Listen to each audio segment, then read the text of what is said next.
राधे राधे मित्रों। तो मित्रों आप लोग राधा किशन के अपकमिंग एपिसोड में देखेंगे कि तो मित्रों वीडियो शुरू करने से पहले अगर आप हमारे चैनल पे नए हैं और अगर अभी तक आप लोगों ने हमारे चैनल को सब्सक्राइब नहीं किया है तो चैनल को कर लीजिएगा सब्सक्राइब और बेल आइकन को ऑल पे करके प्रेस कर दीजिएगा, जिससे कि हमारी नई वीडियो का नोटिफिकेशन आपको मिल जाए। तो मित्रों आप लोग देखेंगे कि वेंकटेश वृक्ष पर से नीचे गिर जाते हैं और तभी भार्गवी कहती है वेंकटेश, और फिर गोविंदराज कहते हैं मैंने मना किया था ना पेड़ पे चढ़ने से, किंतु आपको मेरी बात सुननी कहाँ है। आपको तो बस अपने मन की करनी है, तो करो जो करना है, मैं तो जा रही हूँ यहाँ से। और फिर वेंकटेश भार्या को रोकते हैं और वेंकटेश को अत्यंत पीड़ा हो रही होती है।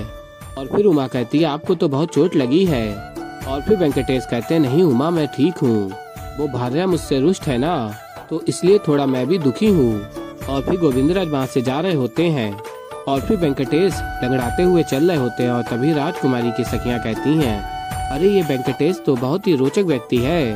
और कहती हैं अच्छा सुनो, यहाँ जो कुछ भी हुआ ना वो राजकुमारी को बताना ही होगा हमें। और फिर राजकुमारी कहती हैं अच्छा वेंकटेश वृक्ष पे चढ़ा भार्गवी के टंगे वस्त्र उतारने के लिए, किंतु वस्त्र वहाँ टांगे किसने।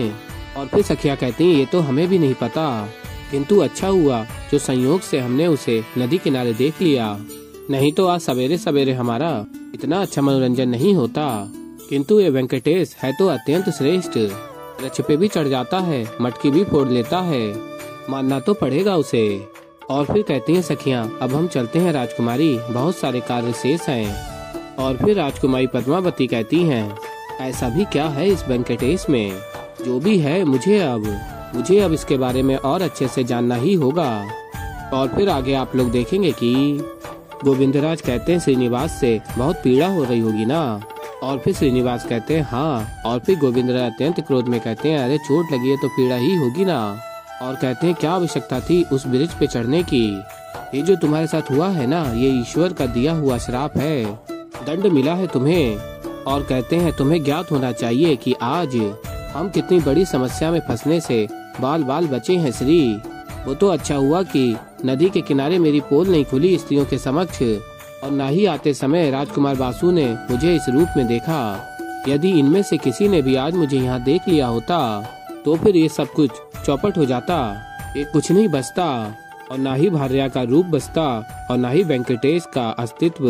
और फिर मित्रों आप लोग आगे देखेंगे कि राजकुमार बासु अपने सैनिकों से कहता है सभी मेरी बातें ध्यान से सुनो, वेंकटेश और भार्या मेरे विशेष अतिथि हैं, तुम जाओ और उनके साथ रहो, उनके कक्ष के समीप रहना और निश्चित रूप से उनका ध्यान देना, किसी भी प्रकार की आपत्ति नहीं आनी चाहिए उन्हें। और फिर तभी स्त्रियां निकल रही होती हैं और कहती हैं वेंकटेश ने तो आज कमाल कर दिया। और राजकुमार बासु सुन लेते हैं और कहते हैं राजकुमार बासु सुनिए क्या किया वेंकटेश ने। और फिर स्त्री कहती है क्या बताएं आपको अब अभी। और फिर सब कुछ बताती हैं राजकुमार बासु को, कैसे क्या हुआ, कैसे वृक्ष पे वेंकटेश चढ़े और नीचे भी गिर गए। और फिर सब कुछ सुनने के बाद राजकुमार बासु कहता मुझे अभी जाकर वेंकटेश से मिलना होगा। और फिर मित्रों आप लोग आगे देखेंगे कि श्रीनिवास कहते हैं गोविंदराज से एक तो मुझे यहाँ इतनी पीड़ा हो रही है और आप ऊपर से इतने क्रोधित हुए जा रहे हैं, इतना क्रोध मत करो, शांत हो जाओ ना, एक पल के लिए शांत रहो ना। और फिर गोविंदराज कहते हैं क्रोधित ना हूँ तो क्या करूँ, आरती उतारूं मैं तुम्हारी। और तभी राजकुमार बासु आ रहे होते हैं पीछे से और श्रीनिवास देख लेते हैं गोविंदराज अपनी आवाज में बोले जा रहे होते हैं। और फिर तभी वेंकटेश कहते हैं राजकुमार बासु आइए आइए आप यहाँ पधारे। और तभी ये सुनकर गोविंदराज रोने लगते हैं, कहते हैं देखिए ना राजकुमार बासु कितनी पीड़ा हो रही है इन्हें, मुझसे तो देखा ही नहीं जा रहा है। और कहते हैं श्रीनिवास से लाइए मैं आपके पैर दबा दूं, आपको आराम मिलेगा। और फिर राजकुमार बासु कहता है मुझे ज्ञात हुआ कि क्या हुआ नदी किनारे, किंतु तुम रो क्यों रही हो भार्या। और कहते हैं देखो मैं आ गया हूँ ना, वेंकटेश ठीक हो जाएगा, मैं भिजवाता हूँ ना औषधि। और फिर गोविंदराज कहते हैं नहीं नहीं राजकुमार बासु औषधि भिजवाने की कोई भी आवश्यकता नहीं है, मैं हूँ ना इनकी सेवा करने के लिए। वैसे भी अब ये किसी औषधि से नहीं मात्र मेरी सेवा से ठीक होंगे। और फिर गोविंदराज कहते हैं क्या हुआ, बहुत अधिक पीड़ा हो रही है क्या। और कहते हैं कुमार बासु से देखिए ना, मुझसे तो इनकी पीड़ा देखी ही नहीं जा रही है, इन्हें ना अपने स्वास्थ्य की परवाह है और ना ही मेरी। और फिर राजकुमार बासु कहता है भार्या से, सुनो देखो मैं समझाता हूँ ना वेंकटेश को, तब ठीक हो जाएगा। और फिर कुमार बासु कहता है तुम्हारे वस्त्र तो भीगे हुए हैं, तुम्हें शीत लग जाएगी भार्या। और फिर गोविंदराज कहते हैं हाँ मुझे तो निश्चित रूप से शीत लग ही जाएगी। और कहती है ना ये वृक्ष पे चढ़े होते और ना ही इनके चोट लगती, ना ही मुझे इन गीले वस्त्र में देर तक भीगे रहना पड़ता, मुझे तो वस्त्र भी बदलने का समय नहीं मिला। राजकुमार बासु अब हो सके। और फिर अत्यंत क्रोध में चली जाती हैं। और फिर राजकुमार बासु कहते हैं वेंकटेश से, मैं समझाता हूँ भार्या को, मैं बात करता हूँ उससे।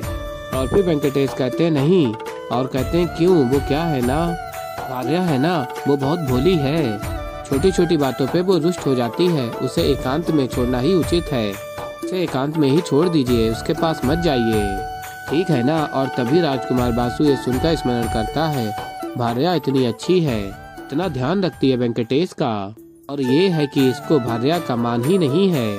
और फिर राजकुमार बासु कहता है नहीं नहीं, वो क्या है ना कि दुख बांटने से मन हल्का होता है, मैं आता हूँ। और फिर वेंकटेश कहते हैं राजकुमार बासु आप मेरी बात तो सुनिए। और फिर तभी राजकुमार बासु वहाँ से चले जाते हैं। और फिर मित्रों आप लोग आगे देखेंगे कि वेंकटेश कहते हैं दुख बांटने से मन हल्का नहीं होता, आप क्या जाने से दुख बढ़ता है, कि क्या करूं मैं इनका, एक तो मैं चल नहीं पा रहा हूँ, गोविंदराज मुझसे रुष्ट हैं और यहाँ पे राजकुमार बासु हैं, कोई समस्या ना उत्पन्न हो जाए। और फिर गोविंदराज कक्ष में जाते हैं और अपनी आवाज में कहते हैं क्या समस्या है, एक समस्या खत्म नहीं होती 10 नई आ जाती हैं। और तभी दर्पण में अपने को देखते हैं गोविंदराज, ये क्या है, अच्छा है राजकुमार बासु ने मुझे इस रूप में नहीं देखा, अन्यथा बस तो मेरा सारा सत्य सामने आ जाता।